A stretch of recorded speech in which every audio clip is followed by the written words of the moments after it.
कहाँ तक हुआ था? आलेखी विधि पर हम लोग क्वेश्चन कर रहे थे ना, तो आज हम लोग उसी के आगे क्वेश्चन करेंगे। तो चलिए देखते हैं।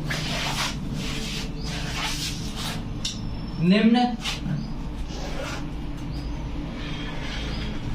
रैखिक समीकरण निकाय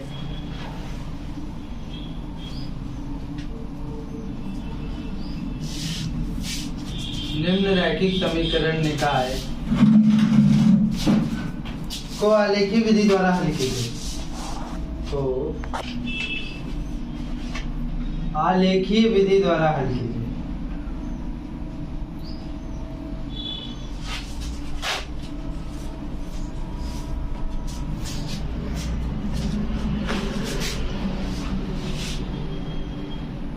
हल कीजिए। जहां ना समझ में आए वहां पूछना जरूरी है, नहीं कि मुंह बनाए बैठे रहे नहीं समझ में आ रहा है। ठीक है,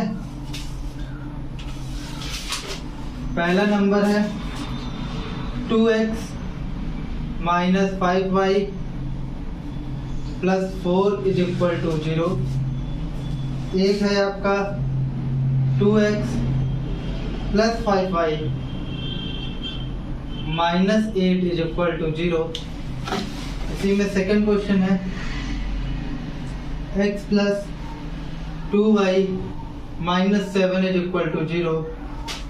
और है 2x minus y minus 4 is equal to 0। एक थर्ड नंबर क्वेश्चन है इसमें 3x plus 2y minus 5 is equal to 0। 2x minus y minus 5 is equal to 0। Fourth number question है 3x plus 2y is equal to 12। 5x minus 2y is equal to 4। इन सबको हमको आलेखी विधि से हल करना है। मतलब कहने का एक ही है कि हमको इनका ग्राफ बनाना है और बताना है कि ये एक दूसरे को जहां पर कट करेंगी तो वही इसका हल हो जाता है, तो वही कोऑर्डिनेट्स हमको बताना है। ठीक है, तो अब हम लोग क्या करेंगे, हम जो है पहला क्वेश्चन लगा देंगे, बाकी सब क्वेश्चन बिल्कुल सेम टू सेम होंगे। तो वो क्वेश्चन आपको लगाने, अगर आपको नहीं आता है तो आप उसे कमेंट सेक्शन में पूछ सकते हैं। ठीक है, अब अगर तुम यहाँ भी पूछ सकते हो, तुम मत परेशान होकर कैमरा चल रहा है क्या चल रहा है। ठीक है, तो सॉल्यूशन देखेंगे हम लोग। पहला नंबर 2x minus 5y plus 4 is equal to 0। फिर 2x plus 5y minus 8 is equal to 0। ये आप मान लो इक्वेशन नंबर फर्स्ट है और ये आपका इक्वेशन नंबर सेकंड है। तो हम लोग बात कर ले समीकरण 1 के लिए। किसके लिए? 1 के लिए। समीकरण 1 के लिए।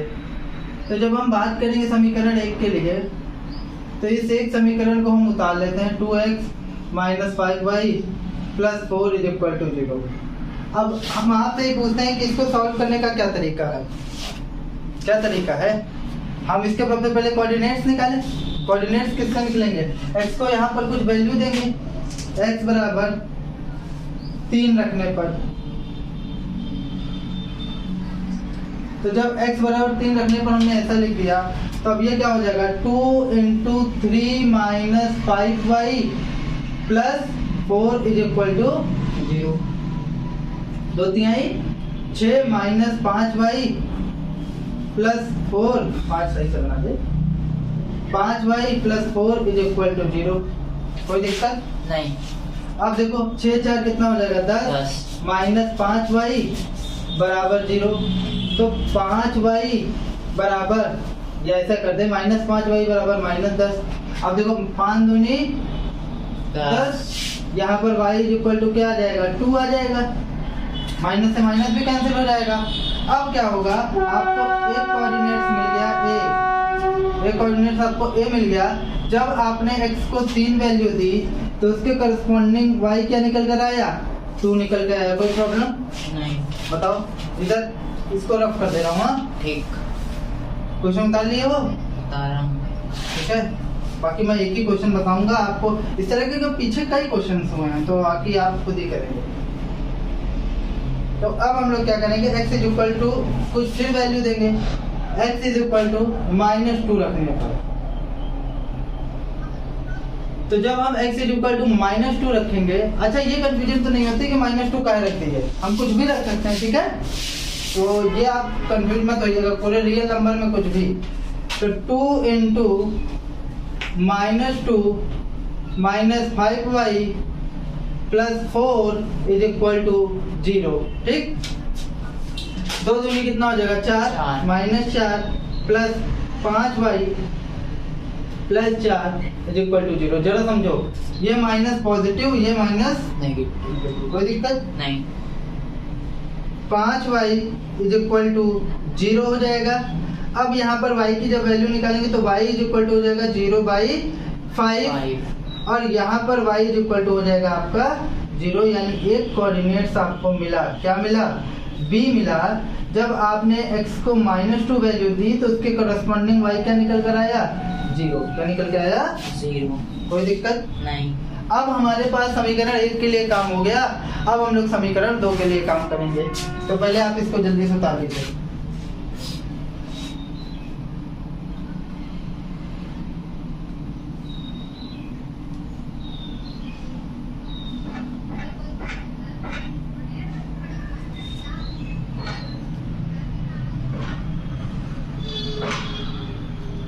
मिटा दीजिए।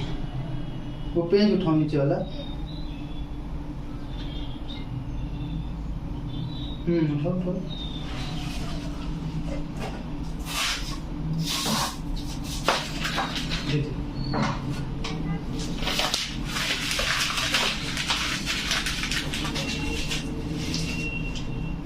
इसको नहीं रफ करते।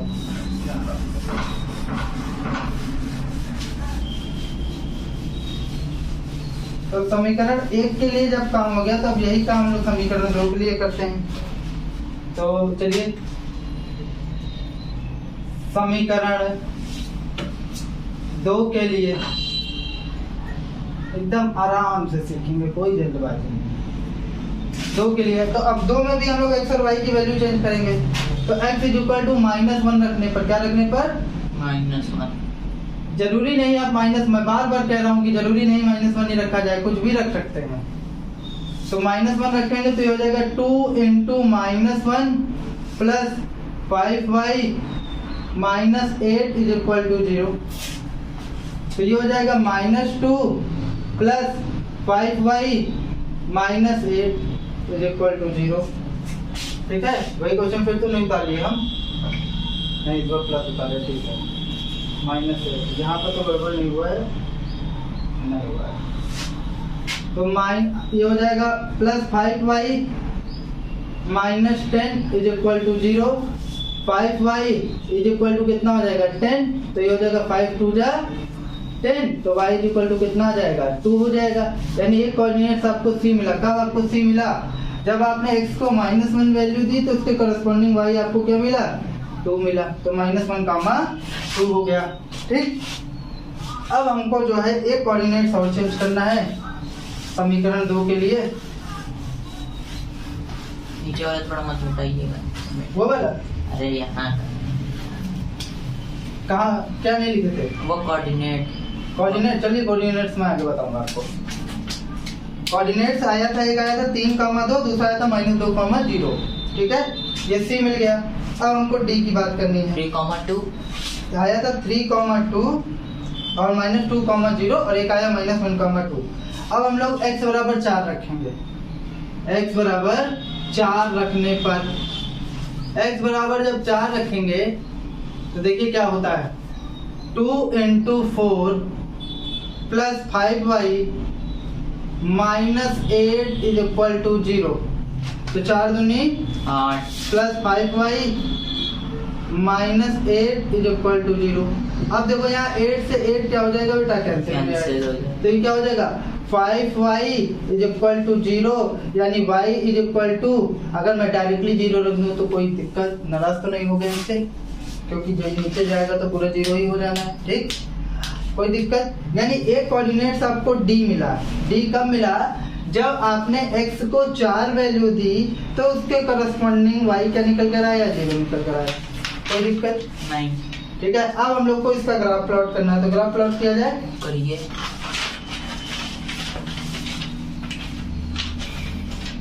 चलिए इसको मैं रफ कर दे रहा हूँ, कोऑर्डिनेट्स याद रखना, कोऑर्डिनेट्स पूछूंगा।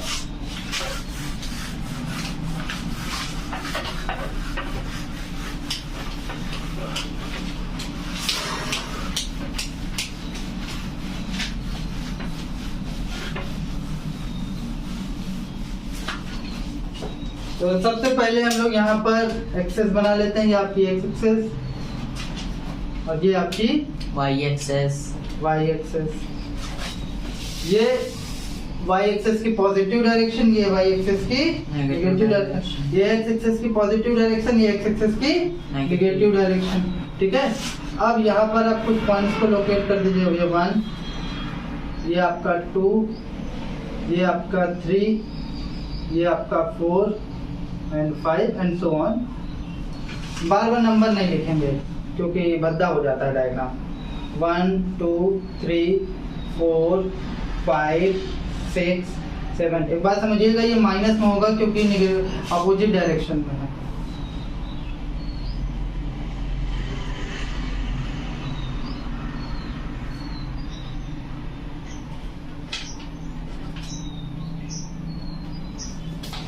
ओके। ठीक है। अब सबसे पहला कोऑर्डिनेट क्या था? पहला कोऑर्डिनेट था 3,2, यानी एक्स एक्सिस पे 3 कदम और वाई एक्सिस पे कितने कदम? 2 कदम। 2 कदम।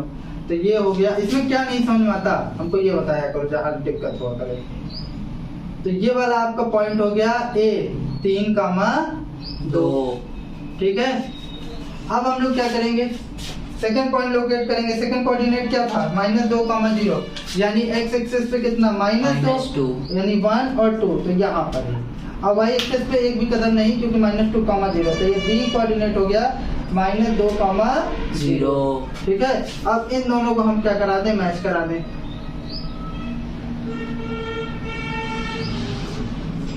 कोई दिक्कत नहीं। जहाँ ना समझ में आए बताओ कि यहाँ हमको नहीं समझ में आता। ये मेरा लाइन थोड़ा सा टेढ़ा हो ही जाता है, जितना भी एक्यूरेसी के साथ करने तो टेढ़ा हो ही जाता है। अगर यहाँ से मैं इसको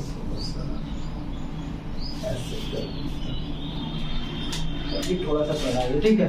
अब फिर ये आपका एक हो गया। अब सेकंड वाला क्या आया था? -1,2, यानी एक्स एक्सिस पे -1 और वाई एक्सिस पे 2। तो ये कोऑर्डिनेट्स आपका कहाँ था? 1,2। -1,2 था। तभी तो इधर चले हैं कि 1,2 था, -1,2 था। तो ये आपका एक कोऑर्डिनेट मान लेते हैं सी है, -1,2। अब एक कोऑर्डिनेट हम डी ले लेते हैं 4,0, जो निकाला था 4,0 है। हाँ, तो ये 4 और वाई एक्सिस पे चलना ही नहीं है, तो ये आपका डी कोऑर्डिनेट हो गया 4,0। अब इसको हम करा दें मैच।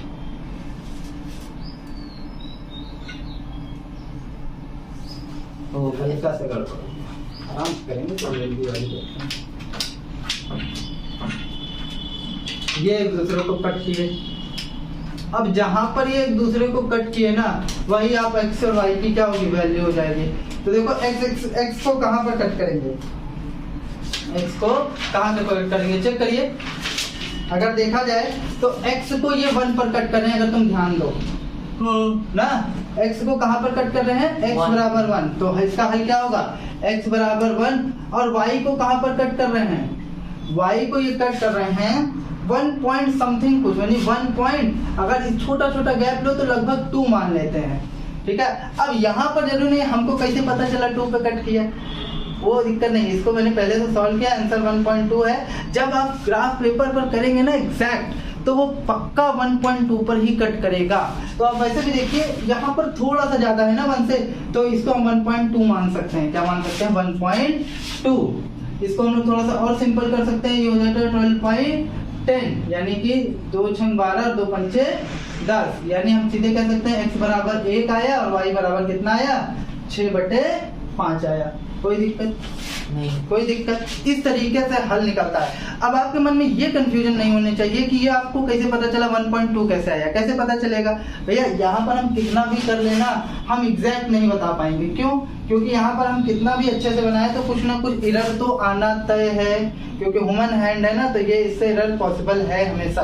ठीक है, तो उसको मैंने पहले से सॉल्व किया था, तो उसका आंसर 1.2 आएगा। बाकी आप ग्राफ पेपर में करेंगे तो एग्जैक्ट आएगा। चलिए, बाकी के 3 क्वेश्चन आप खुद लगाइएगा, और अगर आपको नहीं आते तो आप मुझसे कमेंट सेक्शन में से पूछिए। गोकुल तुम भी लगाओ, नहीं आता तो अगली क्लास में तुम पूछ सकते हो। ये डायग्राम में डाल लीजिए, हो जाएगा। हाँ, डायग्राम बना ली। ठीक है,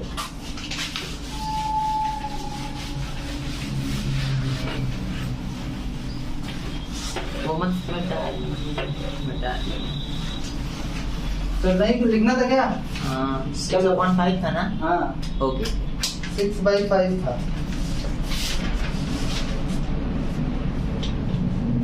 एक क्वेश्चन है, 9 नंबर क्वेश्चन है ये। निम्न समीकरण निकाय को आलेखी विधि द्वारा हल कीजिए। निम्न समीकरण निकाय मतलब निकाय यानी कि कोई सिस्टम। जब किसी दो चीज पर काम करते हैं और अन्य चीज को छोड़ देते हैं ना, तो जिन चीज पर कार्य करते हैं वो निकाय हो जाता है। जैसे इस कमरे के अंदर अगर बात किया जाए, तो अगर मैं इस बोर्ड पर काम कर रहा हूँ तो ये मेरे लिए सिस्टम हो गया, अन्य चीज हमारे लिए सराउंडिंग हो गई, उससे हमसे मतलब नहीं। ठीक है, निम्न समीकरण निकाय को आलेखीय विधि द्वारा हल कीजिए।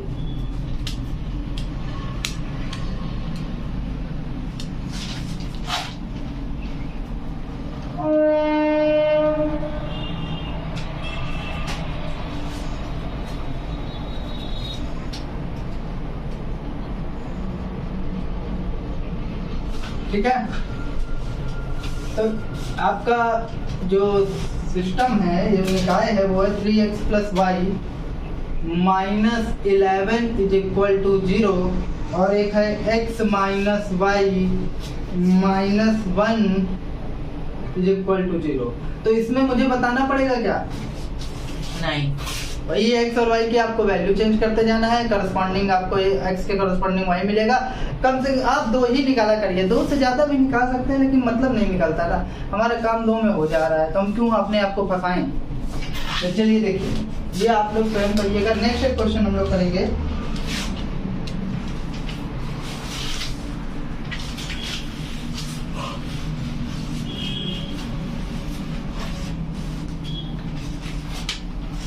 निम्न रैखिक समीकरण निकाय को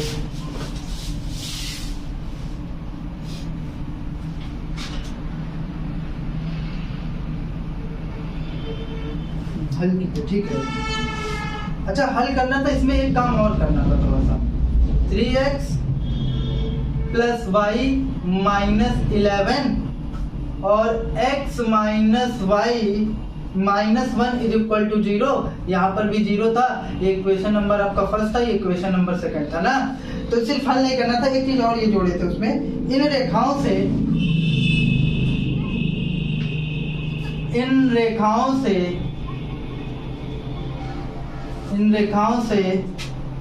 y अक्ष से घिरे क्षेत्र को y अक्ष से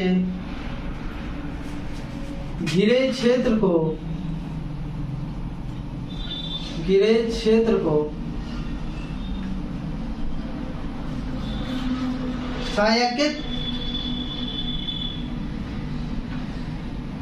छायांकित कीजिए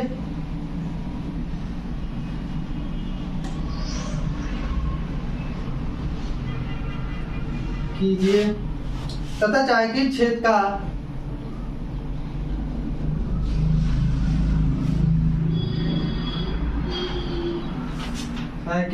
का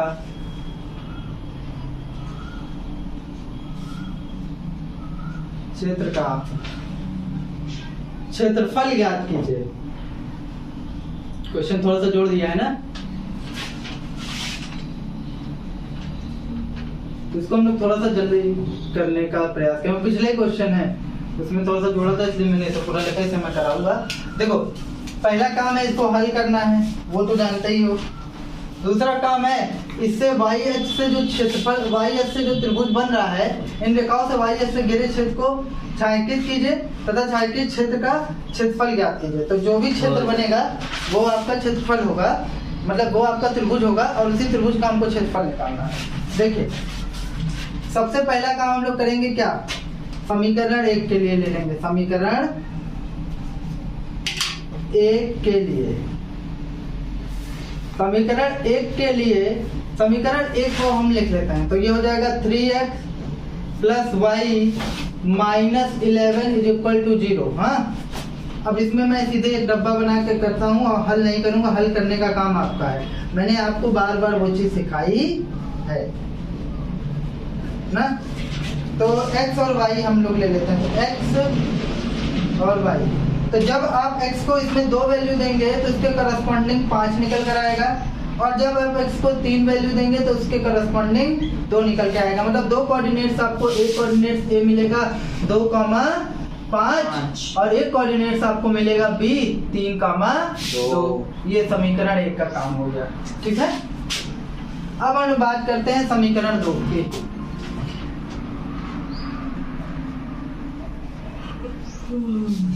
समीकरण 2 के लिए अगर बात करें तो समीकरण 2 क्या है, आप लिख लीजिए x minus y minus 1 is equal to 0। इसमें भी आप एक डब्बा बना दीजिए।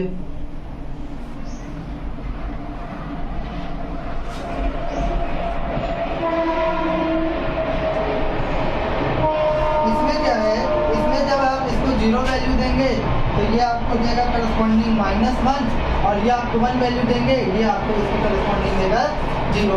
ये मैंने बताया है आपको कैसे करना है। ठीक है, कोई दिक्कत वाली बात नहीं है। ठीक है, तो यानी एक कोऑर्डिनेट आपको C मिला, जब आपने 0 रखा तो उसके करस्पॉन्डिंग -1 मिला, और जब आपने D को यहाँ पर 1 रखा तो उसके करस्पॉन्डिंग आपको 0 मिला। यहाँ तक कोई दिक्कत नहीं, लिख लो।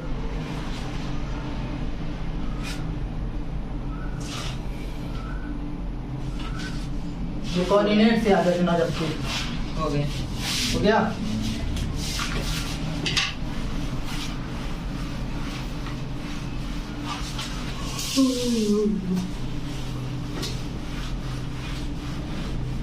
फिर वही काम करेंगे, एक्सेस बनाएंगे। तो बनाते हैं।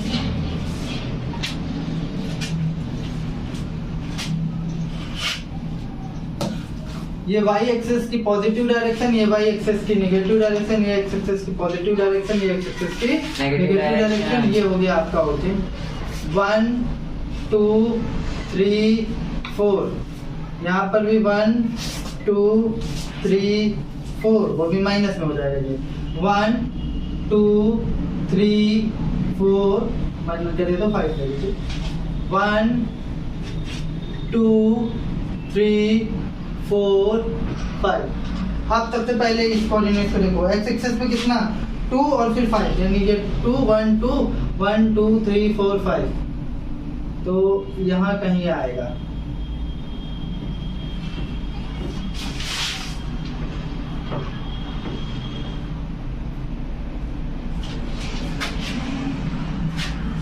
तो ये हो जाएगा आपका A 2,5, और B कोऑर्डिनेट्स आपका हो जाएगा 3,2। तो x एक्सिस पे कितना 3, y एक्सिस पे कितना 2। तो ये हो गया आपका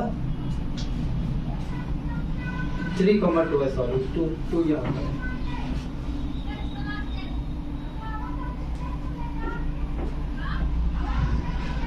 तो ये हो गया आपका 3,2। कोई दिक्कत? अब इन्हीं दोनों को हम क्या करें, मैच करा देते हैं।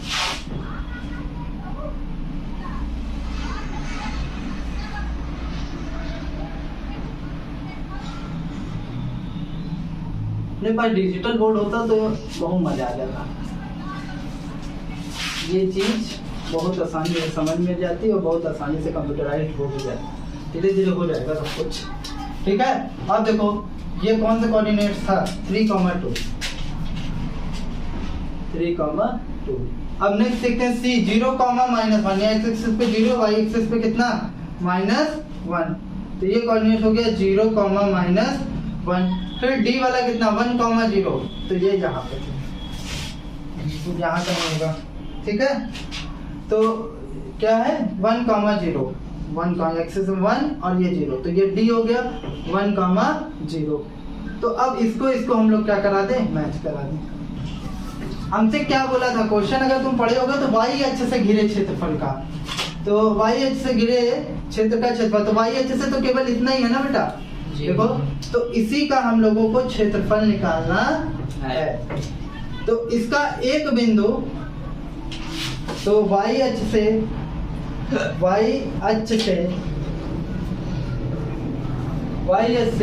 घिरा क्षेत्र, y अक्ष से अगर घिरा क्षेत्र की बात किया जाए तो y अक्ष से घिरा क्षेत्र एक त्रिभुज है ना का क्षेत्र, y अक्ष से घिरे क्षेत्र के निर्देशांक, ऐसा लिख देते हैं, क्षेत्र के निर्देशांक। तो अगर आप देखो तो इससे घिरे इसके निर्देशांक क्या हो जाएंगे, तो एक आपका यहाँ O मान लो, तो एक हो जाएगा 0, और एक आपका C है 0, -1, और एक आपका D है 1, 0। कोई दिक्कत नहीं ना। अब इसी का हमको क्षेत्रफल निकालना है, तो अब त्रिभुज के क्षेत्रफल का फार्मूला हम लोग जानते हैं, अगर उसके कोऑर्डिनेट्स पता हो, अगर नहीं जानते तो अभी के लिए जान लीजिए, आगे जो है हम इसका जब सूत्र को प्रूफ कराएंगे तब आपके लिए वो आसान हो जाएगा। तो त्रिभुज का क्षेत्रफल का फार्मूला होता है, त्रिभुज का क्षेत्रफल बराबर फार्मूला होता है 1/2 x1 ब्रैकेट में y1 minus y3 plus x2 y3 minus y1 plus x3, और आपका लास्ट है y1 माइनस y2। ये आपका त्रिभुज के क्षेत्रफल का फार्मूला होता है। अब इसको हम लोग थोड़ा सा सॉल्व करेंगे, तो ये आप x1 इसको मान लीजिए, y1 इसको मान लीजिए, x2 इसको मान लीजिए और y2 इसको मान लीजिए, x3 इसको मान लीजिए और y3 इसको मान लीजिए। तो x1 आपका क्या है बेटा बताओ, 1/2, x1 क्या है 0, और y1 क्या है आपका, y1 भी 0 है, 0 माइनस y3 आपका क्या है, y3 भी आपका 0 है, तो 0 माइनस 0, x1 y1 और y1 माइनस y3, नहीं थोड़ा सा यहाँ सूत्र गड़बड़ है, ये होगा y2 minus y3, y2 minus y3, y3 minus y1, y1 minus y3, ठीक है। तो ये हो जाएगा 0 माइनस y2 क्या है, पहले ये देखिए, y2 आपका है -1 और y3 आपका क्या है 0, -1 माइनस 0, ठीक है। ये 1/2 0 -1 माइनस 0, फिर प्लस x2 आपका क्या है 0 है, तो 0 रख देते हैं, y3 आपका क्या है, y3 भी आपका 0 है, तो यहाँ 0 रख देते हैं, और y1 आपका क्या है, y1 आपका है 0, 0 माइनस 0, ठीक है। और फिर क्या हो जाएगा प्लस x3 आपका क्या है, x3 आपका 1 है, और y1 क्या है आपका, y1 आपका 0, और y2 आपका क्या है -1, तो ये +1 हो जाएगा, क्योंकि ये देखो एक ये वाला माइनस और इसका वाला माइनस दोनों क्या हो जाएंगे, प्लस हो जाएंगे, ठीक है। तो अब हम लोग ब्रैकेट को क्लोज कर देते हैं, तो 1/2 इज इक्वल टू, ये तो पूरा 0 हो जाएगा, ये भी पूरा 0 हो जाएगा, ठीक है। और 0 प्लस 0, क्यों 0 हो जाएगा, 0 में किसी से भी मल्टीप्लाई करते हैं, 0 में किसी से मल्टीप्लाई करेंगे 0, प्लस 1 इंटू 1 हो जाएगा, आप करना चाहो तो 1/2 इज इक्वल टू 0 प्लस 1, यानी कि अगर आप इसको थोड़ा सा और सिंप्लीफाई करेंगे तो 1/2 1 इज इक्वल टू 1/2 वर्ग इकाई, क्योंकि क्षेत्रफल है ना तो वर्ग में होता है क्षेत्रफल। आप सुनो इसका, तो इसका उस y अक्ष से घिरे क्षेत्र का क्षेत्रफल कितना है, 1/2 वर्ग इकाई। कोई दिक्कत, ठीक है, इसे लिख लीजिए, अगर कोई दिक्कत हो तो पूछ लीजिए।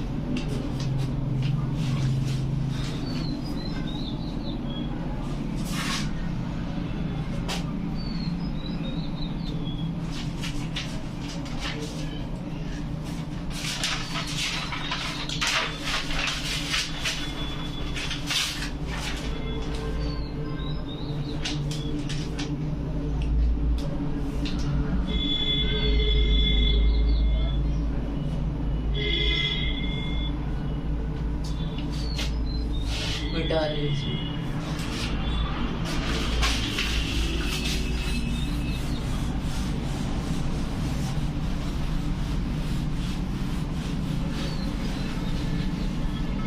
अब एक क्वेश्चन और है आपका, 10 नंबर है उसी सीरीज में अगर आप चलेंगे।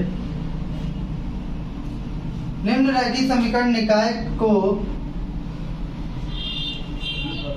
निम्न रैखिक समीकरण निकाय को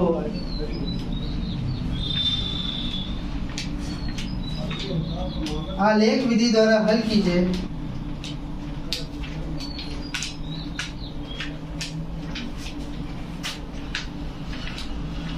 आलेख विधि द्वारा हल कीजिए।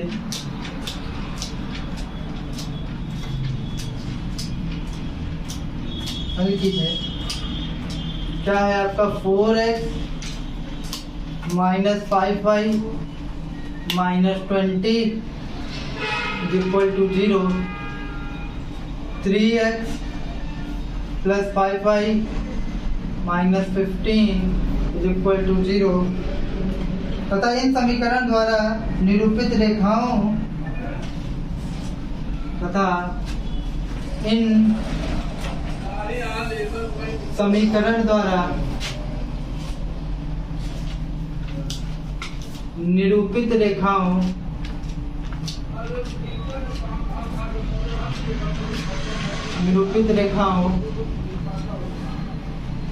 तथा y अक्ष से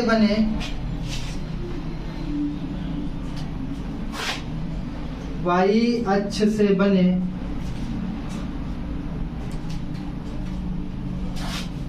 त्रिभुज का निर्देशांक ज्ञात कीजिए। त्रिभुज के शीर्ष का निर्देशांक ज्ञात कीजिए। त्रिभुज के शीर्ष का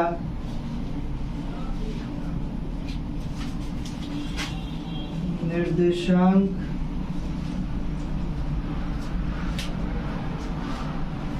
ज्ञात कीजिए।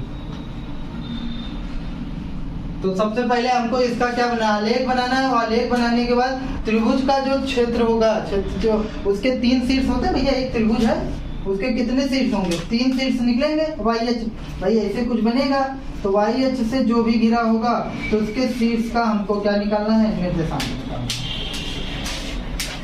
चलिए अभी करेंगे तो आपको और क्लियर हो जाएगा। तो सबसे पहले समीकरण 1 इसको आप मान लीजिए और समीकरण 2 इसको मान लीजिए। तो समीकरण 1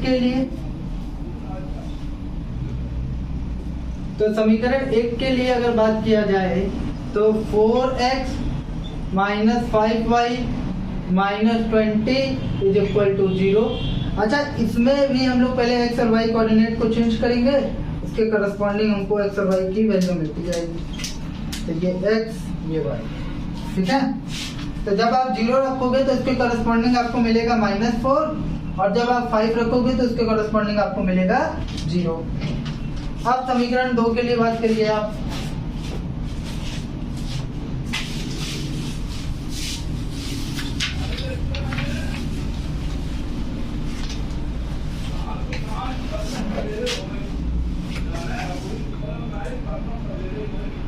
समीकरण 2 के लिए, तो समीकरण 2 के लिए अगर बात किया जाए तो समीकरण 2 क्या है, 3x plus 5y minus 15 is equal to 0। अब इसमें देखिए, इसमें भी आपको x और y की वैल्यू निकालनी पड़ेगी। तो x और y, तो इसमें जब आप 0 वैल्यू देंगे तो उसके करस्पॉन्डिंग निकल कर आएगा -3 और जब आप 5 वैल्यू देंगे तो उसके करस्पॉन्डिंग निकल के आएगा 0। तो अब हम लोगों को बनाना है, क्या बनाना है, ग्राफ। ये समझ में आया, कोई दिक्कत? अब ये कैसे आएगा ये तो आपको सॉल्यूशन करना पड़ेगा, ठीक है। अब देखिए,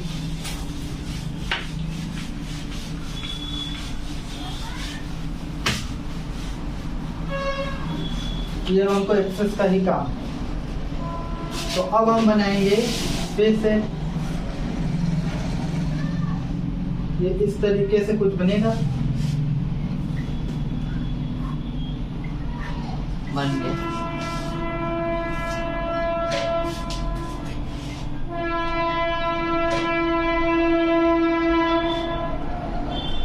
ये एग्जैक्ट ग्राफ पेपर पर ही सही बनेगा या कंप्यूटर।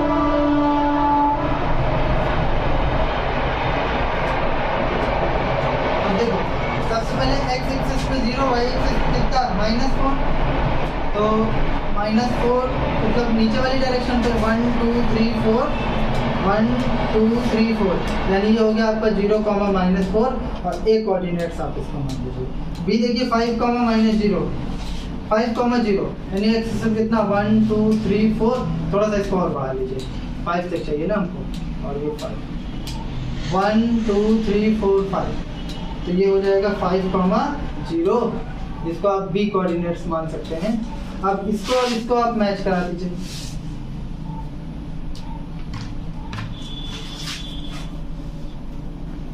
फिर देखो x एक्सिस पे 0, x एक्सिस पे 0 का मतलब यहाँ से कुछ नहीं चलना, y एक्सिस पे कितना -3, यानी 1 2 3, ये हो गया -3, ठीक है। तो इसको हम मान लेते हैं c 0, -3।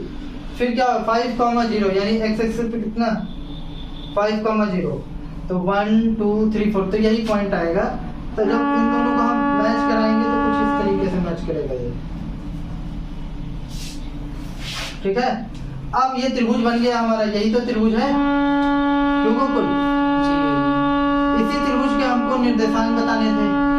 तो अतः निर्देशांक त्रिभुज के शीर्ष के निर्देशांक, त्रिभुज के शीर्ष के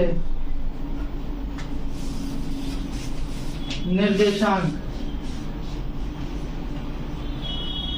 त्रिभुज के शीर्ष के निर्देशांक क्या है?